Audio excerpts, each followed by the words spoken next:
Hello, I'm Imran Garda, once again filling in for Derek Ashong, and you're in the Stream, a social media community with its very own TV show. And this is it. We're bringing you the stories that are ongoing, global, and sourced from social media. Today, breaking the taboo of sexual abuse in the Arab world, and are Native Americans under siege?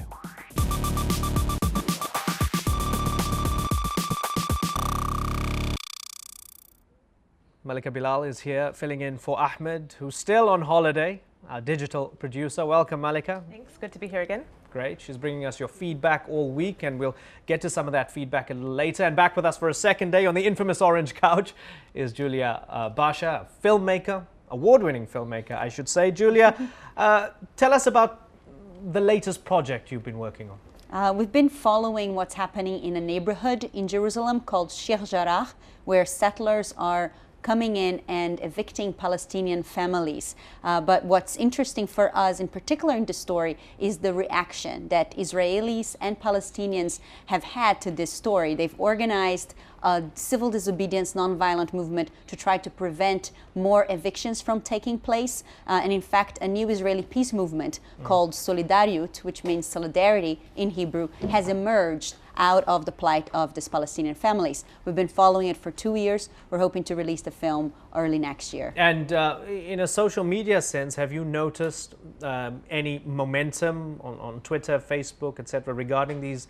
East Jerusalem evictions? There's no question that the same kind of organizing on the social media sphere that you see across the Arab world, you see it in Israel and in Palestine as well. And I think there's, I think soon we might be hearing about maybe the Israeli spring next year. Who knows? I look forward to seeing your film. Look forward to your thoughts on our issues today. Some fairly heavy issues they are as well. Well, we want to know what stories you're following. You can tweet them to us with the hashtag AJStream. Hi, I am Amr Hashim from Basra. I study civil engineering and I'm in America now and I am in the Stream. Now, sexual crimes are difficult to discuss in any culture, but when the abuse is directed at children, talking about these issues often becomes taboo. Here's one family's story. Katie was born in July 1983 and life was everything we had hoped for. Then they went to the school we thought was a safe place, where a trusted person sexually assaulted Emma and Katie, silenced them with threats and changed their lives forever. To dull the crushing memories, Emma eventually took drugs. Katie began binge drinking. Emma died in January last year. I spoke at her funeral. Well, there you have it. Of course, that was in Australia. It was a child-wise advertisement and part of a campaign to raise awareness about child sex abuse in Australia. But in some societies, where discussions of sexuality and sex education may be even more limited, the sensitivities may be greater. Young victims of sexual assault may find themselves ostracized from their families or actually blamed for the abuse. So how do you shed light on the problem when it's not being talked about? One young man in Jordan is attempting to break that silence by blogging and by using social media. This is his website. And on his site, he describes how he was abused and outlines the, quote, network of child molesters who were responsible. It's a powerful warning for anyone who cares about children, but especially in communities where abuse often goes undiscussed. Well, joining us now from Amman is Muhammad Michael. He's the author of the Arab Survivor of Childhood Sexual Abuse blog. Now, we're concealing Muhammad's identity, and of course, he's also using a pseudonym. That's not his real name, Muhammad Michael. Welcome to the Stream, Muhammad Michael. Thank you very much for agreeing to talk to us and sharing your experiences with us. I think from the very outset, I'm going to ask you if you could explain to us what happened to you. First of all, hello, and I would like to thank you for sharing my story and my blog. First of all, if I would want to say about what happened to me, it won't be enough in 2 days. So what I'm going to say, I'll keep it as short as possible. That let's say over 25 people, males, have molested me, and since I was, let's say, maybe 5 years old until I was 20. So I can say it as short as this. You talk about this network, you say over 25 males. It sounds like a group of molesters. It almost sounds like an organized crime syndicate, with that crime being sexual child molestation. Was nothing done to any of these people that abused you? Well, I think that maybe only one of them was sent to jail. Only one. But I think once he got out, he stabbed the one who told about him. He stabbed him in the face. So I think the problem is that these networks, they happen in a closed place, like in between friends. So it is really hard to expose them. This is the main problem. Mohammed, looking at the global audience and watching this program, people from different countries, different societies, listening to your story, after the hoax, the recent hoax of the gay girl in Damascus and all the fetishism, if you like, associated to it, have you found more people skeptical of your identity? Have you found any doubt or skepticism about your story, particularly from the outside world? Yeah, of course I found, but in such a story, I think even if I wasn't a real living person, people just thinking about this might be happening to one of their close loved ones would just make them think about it. So I think it's really not important if I was a real person or not, if I can just let them somehow think about preventing something to happen to their loved ones. In your social media outreach, do you feel that you've made a difference so far? Well, yeah, so far I'm really, let's say, positive about this, and I feel good about this because the amount of the comments that I've seen and the people that are becoming more aware of this problem, especially in Jordan, it's let's say rising. So that's a good thing. Mohammed, you mentioned that only one out of the network of people that you say molested you was arrested. And I have a tweet here from someone named Yasser Tina who says, "Why don't we actually arrest and expose the criminals instead of the hush-hush treatment of such matters under the taboo pretense?" Do you think that there's, or can you explain why only one out of the 25 or so was arrested? And is it because of a greater taboo around this topic? Well, let's say that many children who might have been through this, they would be really afraid to say it, especially in our society. So me speaking out about it was really hard for me, and it still is hard for me. So I think the problem is with educating those children about their right to say that, no, this is wrong. If no one would talk, no one would know about it. And that's the problem. Have you been able to talk to your family about this? No, only two of my sisters, no. But that's all.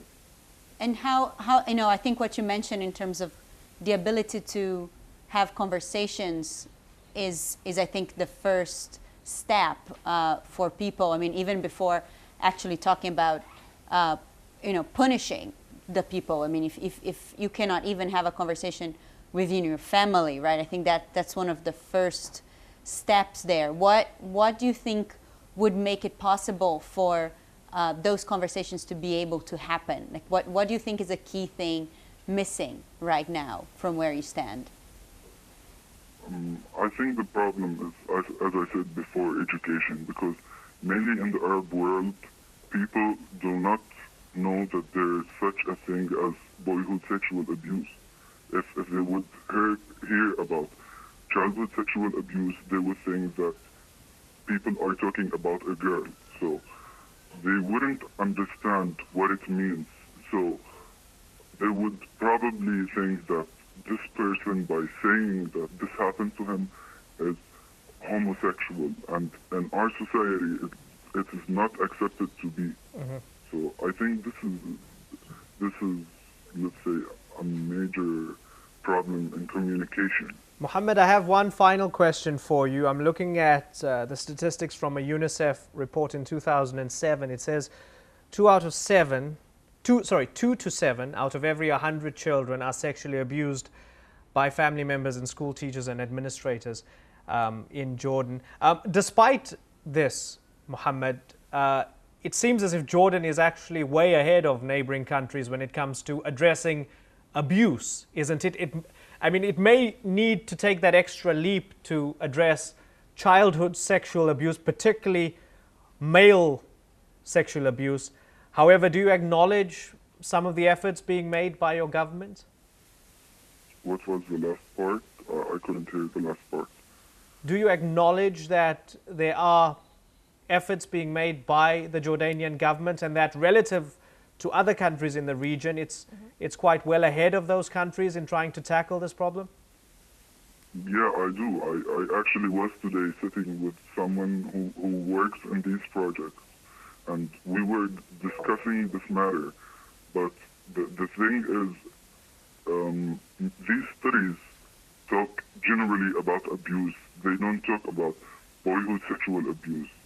They don't mention them as being a major part of the abuse.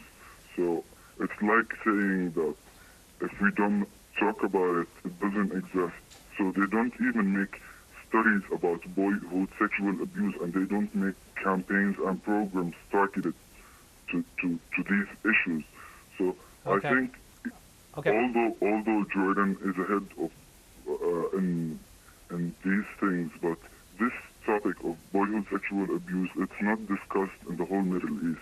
Understood. Mohammed, we wish you all the best in your efforts at creating awareness of this issue. Mohammed Michael joining us there on the line, of course, using the pseudonym, and we have altered his voice as well. We thank him very much for sharing his experiences and expertise with us. Now, of course, you can go to our website, stream.aljazeera.com. For more on this particular issue, you'll find links to some of the resources we shared in this segment, and more on Mohammed's harrowing story. Let me click into that. That's stream.aljazeera.com.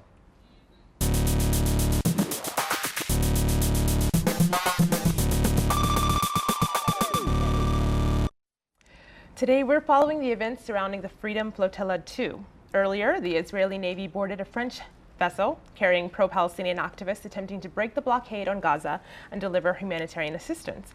The military, claiming the ship sought provocation, apprehended the boat and posted this video. You can see on my screen here.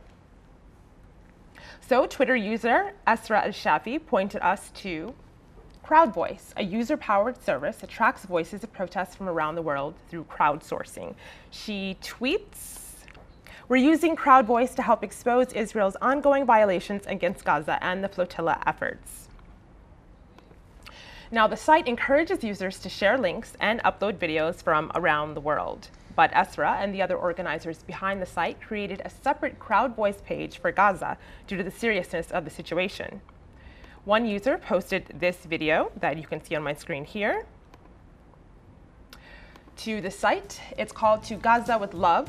A few hours ago it was posted. It features demonstrators rallying in solidarity with the people of Gaza and the Freedom Flotilla participants. And just a few minutes ago, journalist Ibn Ezra tweeted that the Israeli military had apprehended the activists on the boat and charged them with illegal entry into Israel. So that's just one of the stories that you're feeding the stream with, but here are some of the other stories we're watching.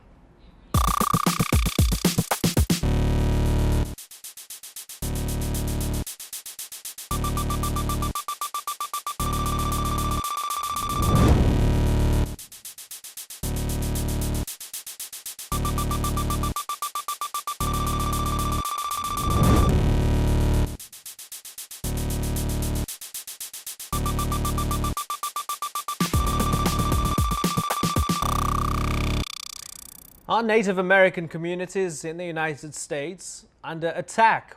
According to one recent study, discrimination and hate crimes are so prevalent that many community members find it normal.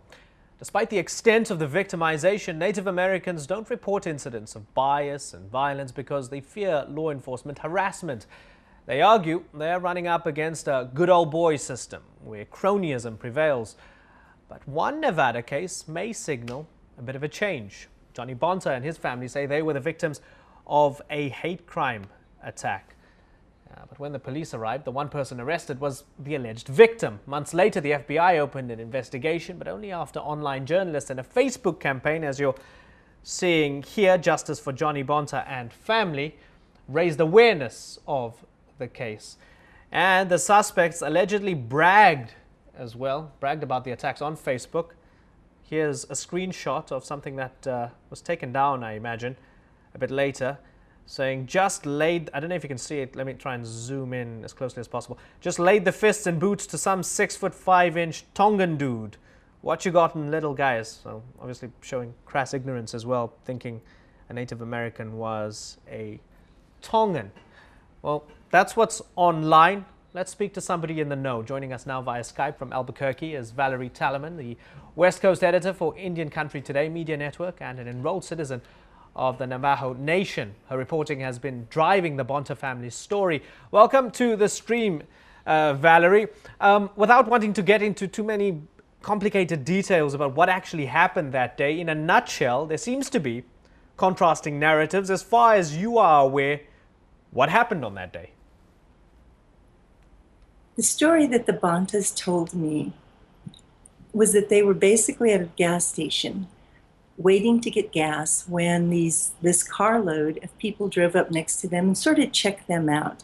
And as they were looking at them, they produced a bat and started yelling profanities at them. And what happened next was that the Bontas were attacked by these so-called skinheads, and that's their terminology, as they tried to escape, as they tried to run away.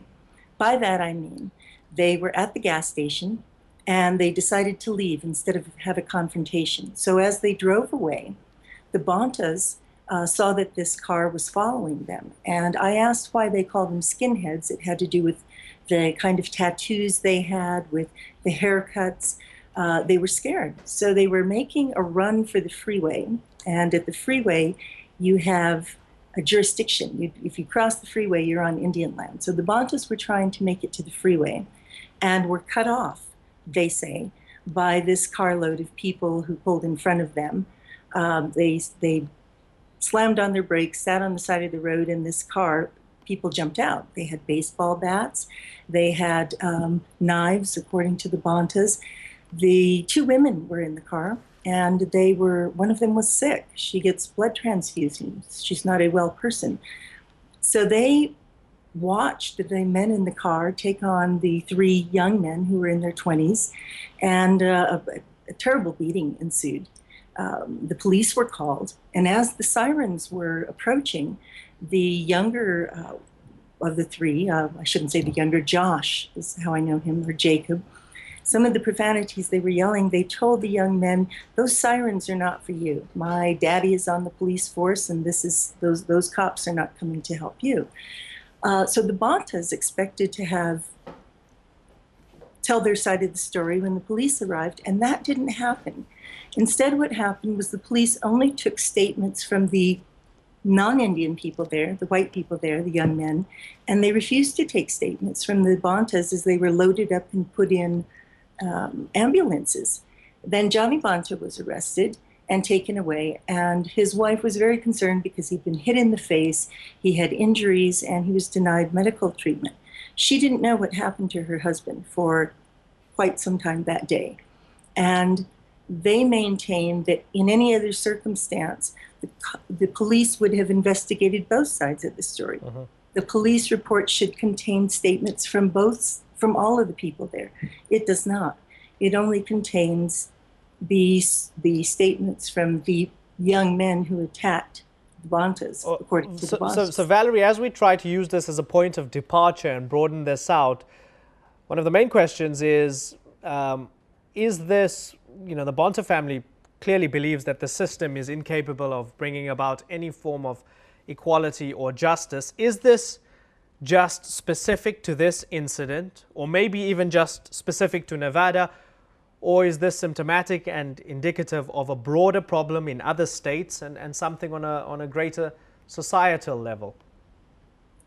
I think growing up in the Southwest, 35, 40 years ago, we were aware of people in Navajo country being attacked, and that continues to happen.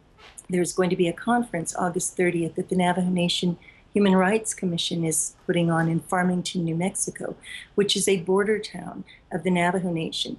And in our history, we have a very long history of attacks by young people who grow up in these border towns. Border towns would be towns surrounding Indian reservations.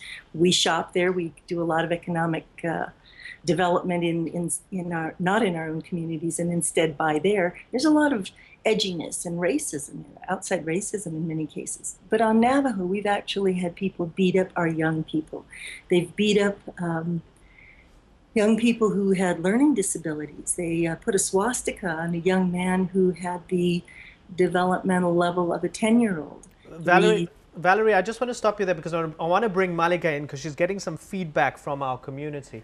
I just have a tweet from someone named Jay Blalock, and he says crimes from U.S. citizens on a reservation are often ignored by U.S. courts, and the reservation courts are powerless off the reservation. Now, this sounds like it didn't happen exactly on a reservation, but can we broaden that up, and do Native Americans feel powerless to report this to local authorities? Absolutely. There's a shocking statistic that 1 in 3 Native women will be raped in her lifetime. The reason that is so shocking is that it's a jurisdictional issue. We do not have jurisdiction over people, non-Indians, in our communities. So in the case of the Bontas, it happened off Indian land, but they were trying to get to Indian land. There's all kinds of special laws for tribes in the United States. There's something called the Indian Major Crimes Act. And so there's just other rules that apply to us. The point is, these people should be able to get some justice if they have been attacked. And the fact that the local non-Native police will not investigate or take their statements until 6 weeks later when the FBI intervenes suggests to me and to many others that something is wrong there. Why wouldn't the victims and the brown people get to make a statement until later? They've since been threatened again. There's another hate crime nearby in Clovis, California, where a young Navajo Apache woman was attacked by, again, 3 so-called skinheads, one of them a woman. Right. She was beaten and left on the sidewalk, and that's about 200 miles from Fernley. We see it in the West. Valerie, I'm actually going to thank you here, and then I'm going to ask Julia to give us her final thoughts on this because we are running out of time. Valerie Talliman, it's been fascinating hearing your accounts, and we hope you do keep in touch and keep us updated on any developments regarding this issue. Thank you very much, Valerie, for joining us via Skype from Albuquerque. You're welcome. There you have it, Valerie Talliman joining us. Julia, I know you wanted to ask a question. We've only got a minute left, so absolutely. I'm going to get your thoughts. I was just interested in hearing from her a little bit about how she thinks this kind of hate crime is different from hate crime against other minorities. And I'm wondering that because I feel that unlike other minorities, the Native Americans play a particular role in the American psyche because to acknowledge them completely might be an existential question because related to the very founding of America. Because it was founded on a crime to begin with.